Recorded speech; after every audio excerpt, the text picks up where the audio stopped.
ஸ்தோத்திரம். நாளிதோறும் ஆண்டவருடைய கிருபைகள் புதிதாக இருக்கிற நல்ல தெய்வருக்காக ஸ்தோத்திரம். காலை நேரத்திலும் கர்த்தர் எங்களுக்கு கொடுத்த நல்ல வார்த்தைக்காக ஸ்தோத்திரம். காலை வேளையிலே பரிசுத்த ஆவியானவர் எங்கள் மத்தியிலே வெளிப்படுவீராக, பேசுவீராக. பரலோகத்தின் மன்னாவினாலே கர்த்தர் எங்களை நிரப்பி திருப்திப்படுத்தும்படி நாங்கள் ஜெபிக்கிறோம். வார்த்தைகள் எங்களுடைய உள்ளான மனுஷனை பலப்படுத்தட்டும். ஆசீர்வதி இயேசுவின் நாமத்தில் ஜெபிக்கிறோம் நல்ல பிதாவே. வாசிங்க. இன்னொருவர். அடியேனுக்கு தேவரே காண்பித்த எல்லா தயவுக்கும் எல்லா சத்தியத்துக்கும் நான் எவ்வளவு பாத்திரன் அல்ல. நான் கோலும் கையுமாய் இந்த யோர்தானை கடந்து போனேன். இப்பொழுது இவ்விரண்டு பரிமாறங்களையும் உடையவனானேன். அல்லேலூயா.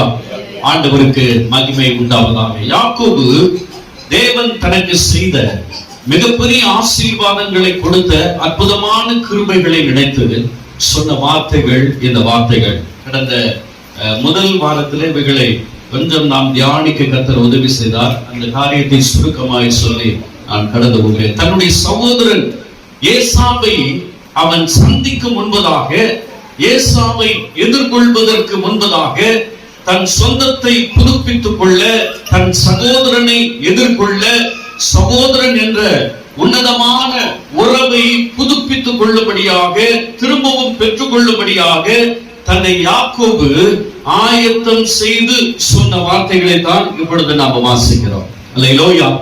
ஒரு அல்லேலூயா சொல்லுவோமா? கர்த்தருக்கு மகிமை உண்டாவதாக. தன் சொந்த சகோதரனை, உடன் பிறந்த சகோதரனை அவன் சந்திக்க போவதற்கு முன்பதாக, பல ஆண்டுகளுக்கு பிறகு சந்திக்க போகிறான். அதற்கு முன்பு தன்னை ஆயத்தப்படுத்தி தேவனிடத்தில் சொன்ன வார்த்தை தான், அடியேனுக்கு தேவரீர் காண்பித்த எல்லா தயவுக்கும் எல்லா சத்தியத்துக்கும் நான் எவ்வளவேனும் பாத்திரன் அல்ல ஆண்டவரே. அல்லேலூயா. நான் எவ்வளவாகிலும் தகுதியற்றவன், பாத்திரன் அல்ல. நான் கோலும் கையுமாய் இந்த யோர்தானை நான் கடந்து போனேன். இப்பொழுது இவ்விரண்டு பரிமாறங்களையும் நான் உடையவனாய் என்னை திரும்பி வர பண்ணினேன் என்று சொல்லி யாக்கோபு தேவனிடத்துல தன்னை அர்ப்பணித்து தன் சகோதரனை எதிர்கொள்வதற்கு முன்பதாக அறிக்கை செய்த ஒரு நல்ல வார்த்தையை இந்த இடத்துல வாசிக்கிறோம். 11ஆம் வசனத்துல வாசிக்கிறோம். சகோதரனாகிய ஏசாவின் கைக்கு தப்புவியும், அவன் வந்து என்னையும் பிள்ளைகளையும் தாய்மார்களையும் முறியடிப்பான் என்று நான் அவனுக்கு பயந்திருக்கிறேன் என்று சொல்லுகிறார். அல்லேலூயா.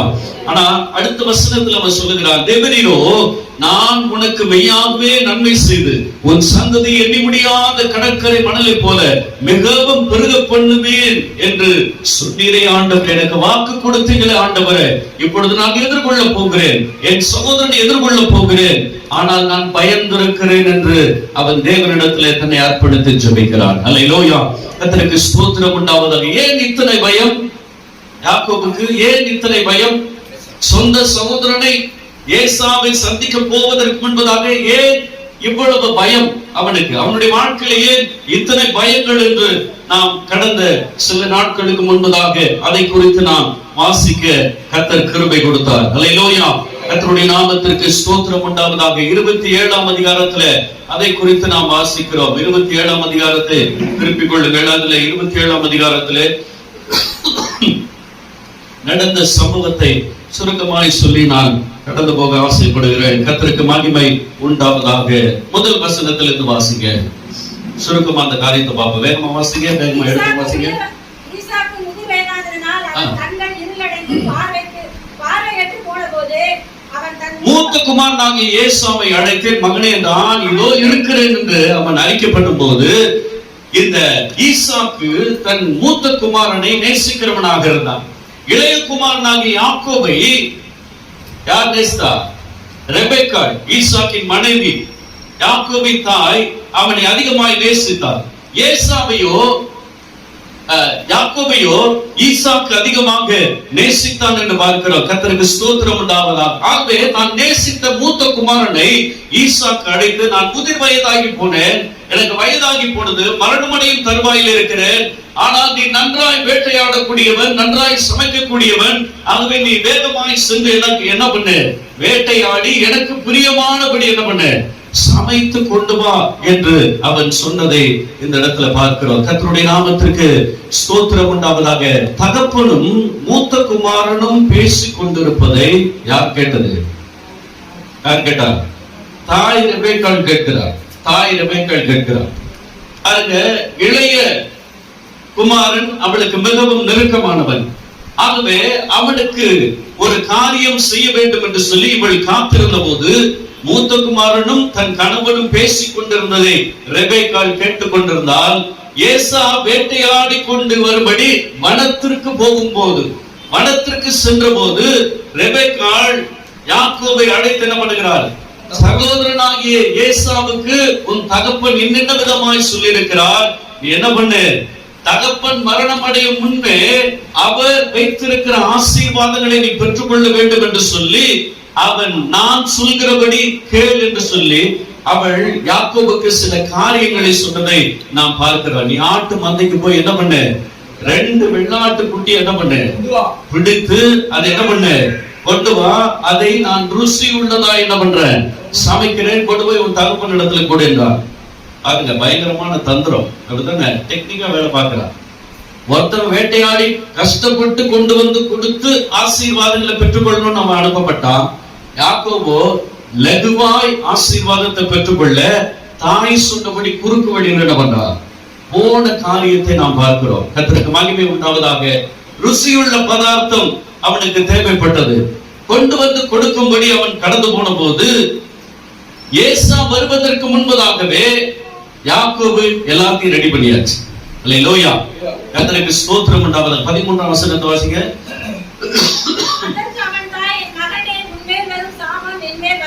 பாருங்க, மகனுக்காக ரிஸ்க் எடுக்கிறார் ஒரு தாய். உன் மேல வர சாமெல்லாம் யார் மேல வரட்டும், என் மேல வரட்டும். என் சொல்ல மாத்திரம் நீ கேட்டு என்ன பண்ணு, அவைகளை என்னிடத்தில் கொண்டு வா என்று யாக்கோப வேகமா ஆசீர்வாதம் வாங்குறதுக்காக அவன் ரெடி பண்ற ஒரு காரியத்தை பார்க்கிறோம். வாசிங்க.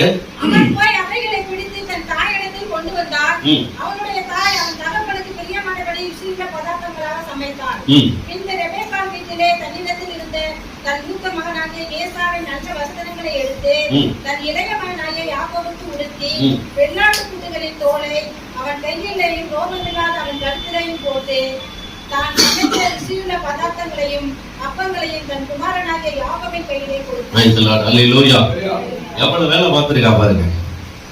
தன் இளைய குமாரனுக்காக ரெபெக்காள் பார்த்த ஒரு பயங்கரமான ஒரு காரியம். சமைச்சது மட்டும் இல்ல, அவன் போய் அதை கொண்டு வந்த போது ருசியுள்ள பதார்த்தங்களை சமைச்சா, பின்பு ரெபெக்காள் என்ன பண்ணா, வீட்டில் இருந்த மூத்த மகனுடைய வஸ்திரத்தை எடுத்து என்ன பண்ணா, இளைய குமாரனாகிய யாக்கோபுக்கு உடுத்தினாள்.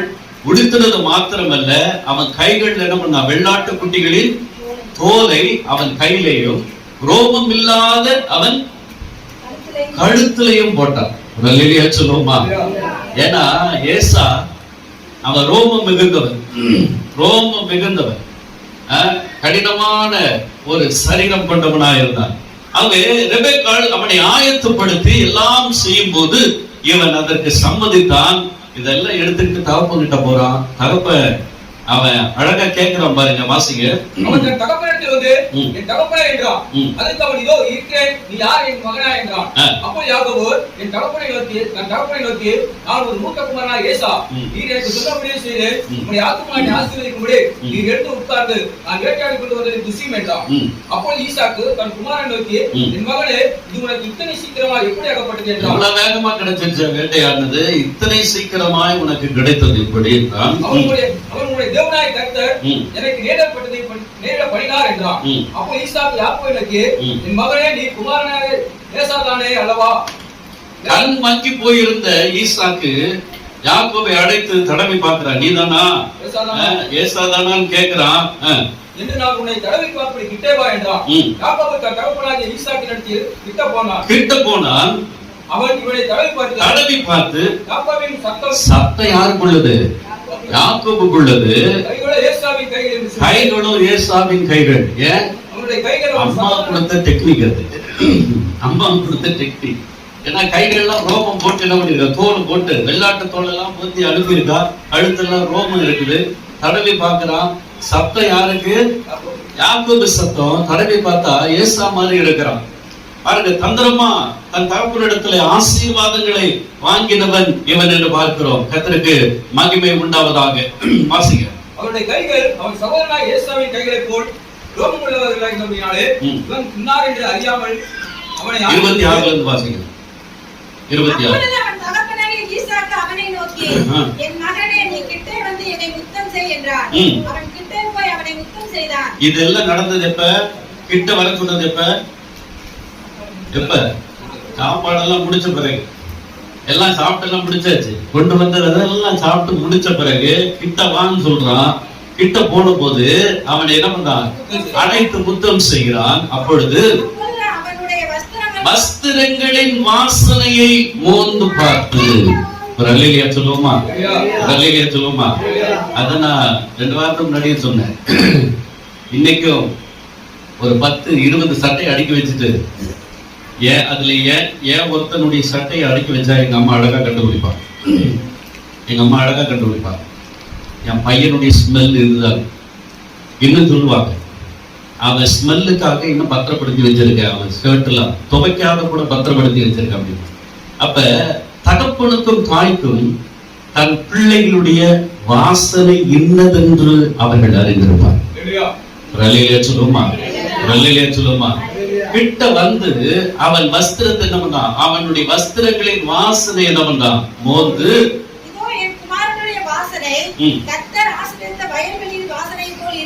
வயல்வெளிகளின் வாசனை போல இருக்குது. இதெல்லாம் ரெடி பண்ணது யாரு? ரெபேக்கா. பயங்கரமா ரெடி பண்ணிருக்கான். பாருங்க, தனக்கு பிரியமான ஒரு பிள்ளைக்கு என்னெல்லாம் கிடைக்கணுமோ அதெல்லாம் கிடைப்பதற்காக ஒரு தாய் எடுத்த மிகப்பெரிய ரிஸ்க். பயங்கரமான ரிஸ்க். காரணம் தப்புனா மரணம். கொஞ்சம் மிஸ் ஆயிடுச்சுன்னா என்ன ஆயிரும்? ஈசாக்கு சாபம் விட்டுருவான். ஆனாலும் சொல்லி அனுப்புறா, தகப்பன் ஒருவேளை என்னை கண்டுபிடிச்சு, தகப்பன் நான் தான் என்று கண்டுபிடித்தானே ஆனால் எனக்கு சாபம் வருமே என்று சொல்லுவதால், உனக்கு வருகிற சாபங்கள் எல்லாம் என் மேல் வருவதா. அல்லேலூயா. அழகா இந்த காரியத்தை அவள் செய்ததை பார்க்கிறோம். கர்த்தருக்கு மகிமை உண்டாவதாக. அதன் பிறகு என்னாச்சு? என் குமாரனுடைய வாசனை கர்த்தர் ஆசீர்வதித்த வயல்வெளியின் வாசனை போல் இருக்கிறது என்று சொல்லி நம்பி ஏசாவுக்கு வைத்திருந்த அத்தனை ஆசீர்வாதங்களையும் ஈசாக்கு யாக்கோபுக்கு கொடுத்தான். அத்தனை ஆசீர்வாதங்களையும் அவன் கொடுத்தான். எல்லாம் கொடுத்து அவனை ஆசீர்வதித்தான். ஈசாக்கு யாக்கோபை ஆசீர்வதித்து முடித்த போது யாக்கோபு தன் தகப்பனாகிய ஈசாக்கின் சமூகத்தை விட்டு புறப்பட்டு போனான். சகோதரனாகிய ஏசாவோ வேட்டையாடி கொண்டு திரும்பி வந்தான். வேட்டைக்கு போன ஆள் வந்தாச்சு. ஆனா இங்க எல்லாம் விருந்தை முடிச்சாச்சு, ஆசீர்வாதமும் கொடுத்தாச்சு, எல்லாமே முடிஞ்சு போச்சு, ஆராதனையும் முடிஞ்சு போச்சு, எல்லா ஆசீர்வாதங்களும் முடிஞ்சு போச்சு. அதன் பிறகு ஏசா வேட்டையாடி கொண்டு வருகிறான். அவனும் என்ன பண்ணுகிறான்? ருசி உள்ள பதார்த்தமா சமைத்து தகப்பனுக்கு கொண்டு வந்து, தகப்பனே உம்முடைய ஆத்துமா என்னை ஆசீர்வதிக்கும்படி என் தகப்பனார் எழுந்திருந்து உம்முடைய குமாரனாகி நான் வேட்டையாடி கொண்டு வந்ததை புசிப்பீராக என்று சொல்லி அவன் சொன்னபோது எப்படி இருக்கும் ஈசாக்கு? பயங்கரமான ஒரு நிலைமை. ஈசாக்கு போய் கேட்கிறான், நீ யாருப்பா? நீ யாருப்பா? அவன் சொல்றா, நான் மூத்த குமாரனாகிய ஏசா. ஐயோ, இப்பதானே வந்துட்டு இருந்தான், இப்பதானே வந்துட்டு போனப்பா. அவன் மிகவும் பிரமித்து நடுங்கி, வேட்டையாடி எனக்கு கொண்டு வந்தானே அவன் யார்?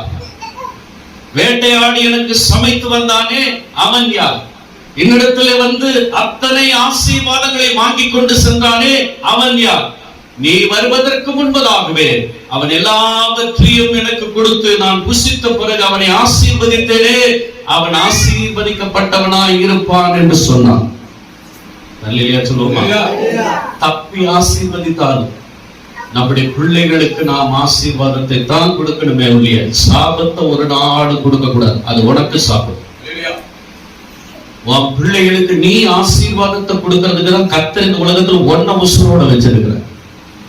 இல்லைன்னா என்னைக்கு தூக்கிப்பாரு. உன் பிள்ளைகளுக்கு, உன் சந்ததிகளுக்கு, உன் குடும்பத்திற்கு ஆசீர்வாதமா தான் கர்த்தர் உன்னை வச்சிருக்கிறார்.